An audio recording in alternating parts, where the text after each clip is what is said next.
Bonjour à tous et bienvenue dans notre 18h Info. Voici les titres de l'actualité. Nous allons revenir sur la visite de François Hollande hier à Saint-Nazaire. Il a été question du dialogue social, mais aussi de Notre-Dame-des-Landes. Quartier Bellevue à Nantes aujourd'hui, les jeunes ont été sensibilisés de manière ludique à la sécurité routière. Et puis en sport, le NRMV s'est imposé en match amical face à Rennes hier soir. La reprise du championnat, c'est le 23 à Poitiers. Nous revenons donc sur la visite de François Hollande hier à Saint-Nazaire. Vous le savez, il a été question des enjeux du dialogue social, de l'avenir des chantiers STX, mais le président a également évoqué Notre-Dame-des-Landes. Il a d'une part parlé des recours, toujours pas tous épuisés. Il a également évoqué la loi à faire respecter sur la ZAD. Pour autant, pas de quoi rassurer totalement les élus locaux qui attendent l'évacuation. Jean-Michel Naga. Il était venu pour parler de bateaux, mais forcément, il a aussi parlé d'avions. Après les tensions de ces dernières semaines, la parole du président de la République était très attendue sur le dossier Notre-Dame-des-Landes, mais François Hollande est resté très prudent. Moi, je ne suis pas pour des zones de non-droit, parce que ça crée une insécurité, ça crée une instabilité. Donc, à un moment ou à un autre, il faudra faire cesser ces occupations. Le dialogue a été engagé, la concertation a eu lieu, il y a encore des recours et les procédures doivent être poursuivies. Les recours, les procédures qui doivent se poursuivre. Entre les lignes, François Hollande l'a donc confirmé. L'évacuation de la ZAD n'est pas d'actualité aux grandes dames des élus locaux qui ne cessent de tirer la sonnette d'alarme au sujet des tensions et des violences subies par les habitants. Je pense que c'est la politique politicienne. On est toujours contraint par des élections qui ne cessent de se suivre.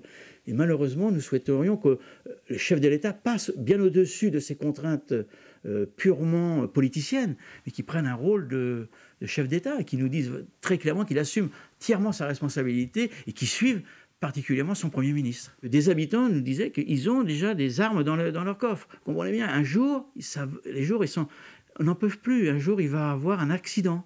Manuel Valls avait en effet annoncé cet été la reprise des travaux début 2016. Les partisans, comme les opposants au projet de Notre-Dame-des-Landes, attendent désormais l'après-élection régionale pour savoir ce que décidera le chef de l'État. Ils sont fatigués et en colère, les policiers. Ils ont manifesté partout en France. Aujourd'hui, l'élément déclencheur, c'est la fusillade la semaine dernière à Saint-Ouen. Un des leurs a été blessé par balle. Le tireur, un multirécidiviste. Alors à Nantes aussi, devant le palais de justice, ils ont demandé plus de soutien de la justice. On les écoute au micro de Manon Siret. Ce n'est pas l'initiative du syndicat, c'est les collègues qui nous ont poussés à faire ces rassemblements. En solidarité à notre collègue qui actuellement est entre la vie et la mort sur un lit d'hôpital. Nous sommes révoltés dans le sens où lorsqu'on interpelle un individu, c'est du travail, c'est une lourde procédure. Et quand on voit l'individu qui ressort et qui fait l'exaction qu'il a fait il y a 15 jours sur des forces de l'ordre et notamment tirer sur un policier, on trouve ça inacceptable effectivement. Les peines qui sont appliquées sur les gens qui commettent des violences sur les policiers, gendarmes, pompiers ne sont pas suffisantes. On demande des peines planchées depuis de nombreuses années et on aimerait qu'aujourd'hui ce soit mis en application. Opération de prévention très singulière aujourd'hui, place des Lauriers à Nantes. L'association Regard, la TAN et l'assaut Transformer ont voulu sensibiliser les plus jeunes à la sécurité routière et au civisme dans les transports. Les jeunes, on va le voir, ont répondu présents à l'appel. Reportage de Yannick Lenné. Non, ça c'est pas bon. Ça c'est pas bon, donc on arrête l'exercice. Voilà, ça s'arrête. Il y avait un feu, là tu as fait un excès de vitesse, c'est vraiment pas bien. Le simulateur de conduite, c'était l'un des ateliers proposés ce mercredi, place des Lauriers, transformé pour l'occasion en carrefour de la sécurité routière. Hop, et si tu veux retourner là-bas, hop là, t'as un rond-point. Non, fais jamais ça sur un rond-point. Là, le rond-point, faut tout le temps que tu ailles derrière le rond. Dans l'autre sens. Prendre un rond-point dans le bon sens, respecter les stops et les limitations de vitesse. Au-delà du code de la route, il s'agissait aussi de faire passer quelques règles générales de civisme. Le civisme, c'est important de leur inculquer dès le plus jeune âge. À vélo, on ne roule pas n'importe quoi, n'importe comment. Sur le tram, c'est pas on rentre et on met les pieds sur les sièges et on prend un ticket. Après, c'est un travail à long terme. Et si vous devez traverser votre tramway, qu'est-ce qu'il faut faire? Il faut regarder à droite et à gauche. Oui.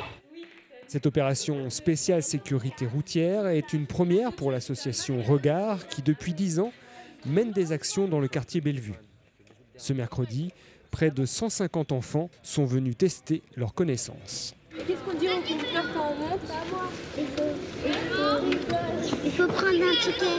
Oui, mais qu'est-ce que tu lui dis au conducteur? Bonjour. Ouais, tu lui dis bonjour avec un grand sourire. Demain soir à Nantes, la ville organise une réunion d'information et de mise en relation entre les associations et les citoyens qui veulent agir pour les réfugiés. C'est à Cosmopolis à 18 h. Notre rédaction sait par ailleurs que Johanna Roland a demandé à ses équipes un recensement des logements disponibles et susceptibles d'accueillir des réfugiés syriens. Elle a écrit à la préfecture en ce sens, la préfecture qui de son côté parle seulement d'une dizaine de personnes arrivées sur le territoire. 1300 mètres carrés entièrement dédiés à l'expression artistique. Le bâtiment a été inauguré hier. Il regroupe la section danse du conservatoire et le pont supérieur. Les élèves le fréquentent depuis juillet. Manon Siret. Ces étudiants, danseurs et musiciens profitent de plus d'espace et de moyens techniques supplémentaires. Désormais, c'est dans un nouveau bâtiment, partagé par le pont supérieur et le département de danse du conservatoire de Nantes, que les cours seront dispensés.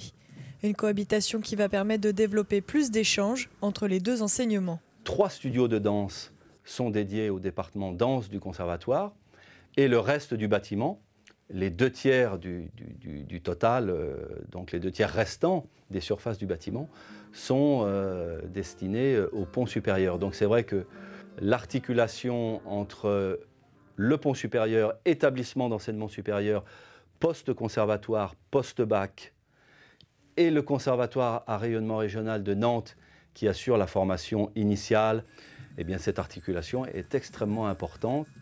Les nouveaux locaux sont aussi l'occasion pour le pont supérieur de développer de nouvelles formations, de l'interprétariat au professorat. Dès cette année, par exemple, nous avons créé un cursus visant au diplôme d'état de professeur de danse pour les professionnels danseurs, les artistes-interprètes en activité qui souhaitent compléter leur formation, compléter leur qualification par le diplôme de professeur de danse. Les 150 professeurs intervenants et 200 étudiants et stagiaires ont déjà investi les lieux. Ce projet renforce la coopération artistique et culturelle entre les Pays de la Loire et la Bretagne. Une victoire, même en match amical avant la reprise d'un championnat, eh bien c'est pas mal, ça met en confiance. Or, les joueurs du NRMV ont gagné hier face à Rennes, malgré quelques difficultés. C'est ce que nous explique Julien Herpin sur des images de Denis Vanier. Rien de tel qu'un bon derby pour préparer une reprise. Surtout quand, comme le NRMV, on en profite pour s'imposer 3-7-1 face aux voisins rennais. Une victoire pour du beurre, mais qui compte pour la confiance à une semaine de la reprise du championnat. C'est un petit derby, toutes les équipes ils veulent gagner, ça c'est sûr. Et pour la confiance, ça serait bien, gagner ce match, ça donne envie de continuer à travailler et surtout ça donne confiance pour la suite. Durant l'interminable trêve estivale, l'effectif des volleyeurs nantais a été énormément remanié avec 6 départs pour autant d'arrivées. Des recrues qu'il a fallu intégrer, pas simple quand en prime il faut faire avec les blessures et l'absence des internationaux sélectionnés pour le championnat d'Europe. Des contretemps avec lesquels le nouveau libéraux nantais fait contre mauvaise fortune bon cœur. La préparation se passe bien. Il y a de petits problèmes. Il manque 4 joueurs pour l'instant. Malheureusement, on ne peut pas travailler tous ensemble. Je suis content d'être ici. J'espère qu'on va voir une belle saison. Pour le coach nantais qui garde en tête la saison dernière pénible du NRFV qui s'était maintenu in extremis, l'essentiel était de changer d'état d'esprit. La dernière saison, qu'est-ce que nous manquait, c'était l'agressivité, la volonté de gagner le match. Et pour moi, comme entraîneur, c'est très important de voir l'équipe qui se bat. Des bonnes dispositions que Martine Desmar pourra vérifier dès le premier match de la saison avec un déplacement compliqué à Poitiers. Et puis toujours en sport, le HBC Nantes reçoit Toulouse demain soir, salle métropolitaine de la Trocardière. C'est en 6e journée de Division 1. Alors le match est important, il vaut mieux pas le rater. Après 3 défaites consécutives, les handballeurs nantais vont chercher à se relancer dans ce championnat. Le coup d'envoi sera donné à 20h45. Voilà, c'est fini pour ce soir. Prochain rendez-vous avec l'info demain à la même heure et ce sera avec Anne-Lise Thomine cette fois-ci. D'ici là, on se retrouve sur Twitter, sur Facebook et n'oubliez pas de nous retrouver en replay sur notre site www.telenantes.com. Merci de votre fidélité, à bientôt.